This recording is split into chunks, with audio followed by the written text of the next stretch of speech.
Now it's time for your journey, your questions. This is when we answer questions from you. These are questions that we get during our online Journey to Retirement workshop. Here's a question we got recently. Can I still elect my survivor benefit at 61 if I remarry after 60? I'm here with Loren, Merkle, and Chawn Honkomp. Loren, what's the answer? The answer is yes. And the key to that question is she remarried after age 60. And this is a very little known rule. A lot of people don't know about this, but it's a big rule. It wasn't that long ago I met with a couple who went to a workshop. They came in, and the story is, let's just call them Bill and Sally. Sally was previously married. Her husband passed away, and 7 years later, she met Bill. 2 years later, they got married. If they would have waited one extra month to get married, then Sally would have received an extra $1,500 a month from her survivorship Social Security benefit. Wow. Now, Bill was still working at that time. $1,500 a month was a big deal to Bill and Sally, and I guarantee you, in fact, they told me they would have waited one extra month. Sure. So the key is they got married at 59 and 11 months as opposed to waiting until after age 60. All they had to do is wait till after age 60, remarry. Sally would have still received that survivorship benefit. That's a really interesting story. So when it comes to Social Security, people probably sometimes are surprised to learn about all of these options and all these little nuances that can, over the lifetime of your benefit, equal thousands and thousands of dollars. Information is extremely valuable as you get to this stage of life, especially when it comes to Social Security. Not uncommon for a couple to expect to receive up to or even over $1 million in total Social Security benefits. So we always talk that there's 81 different options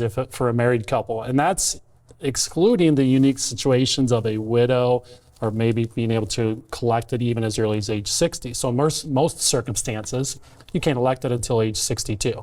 So you want to have a plan around Social Security. It's a big part of the retirement journey. It's going to be a big part of your income plan, and it's something we focus on in our Journey to Retirement workshop. Yeah, you spend a lot of time in the workshop talking about it, but you spend a lot of time because for the couple in the workshop, it means a lot of extra money if they do the strategy right. It does. And for John and Sue in the workshop, not only did they collect over $1 million over the course of their projected 25-year retirement, but based on different decisions they could have made, the decision that they did make in that Journey to Retirement workshop produced over $80,000 of extra lifetime benefit for John and Sue.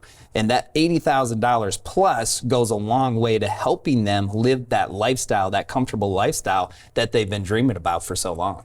What would you do with an extra $80,000? You could take your dream vacation or vacations in retirement. So you've got to see this. You've got to see this strategy because it's very powerful.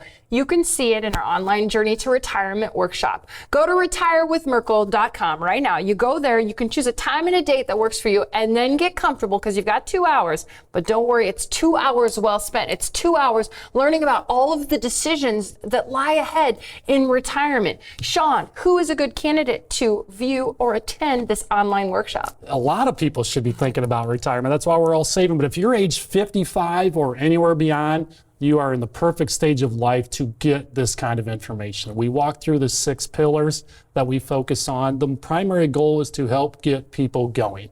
We hear from so many people that the hardest part is getting started.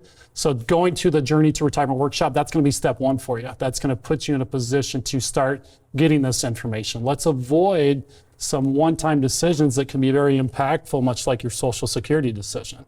Let's avoid making decisions that are just isolated decisions. The 6 pillars that we focus on, we know there's a lot of overlap in those. We don't want to be looking individually, making some decisions. As we make Social Security decision, we want to be thinking about the tax plan. We want to be thinking about the investment plan and the income plan. So let's give you as much information as you need so you can feel confident with these decisions that are in front of you.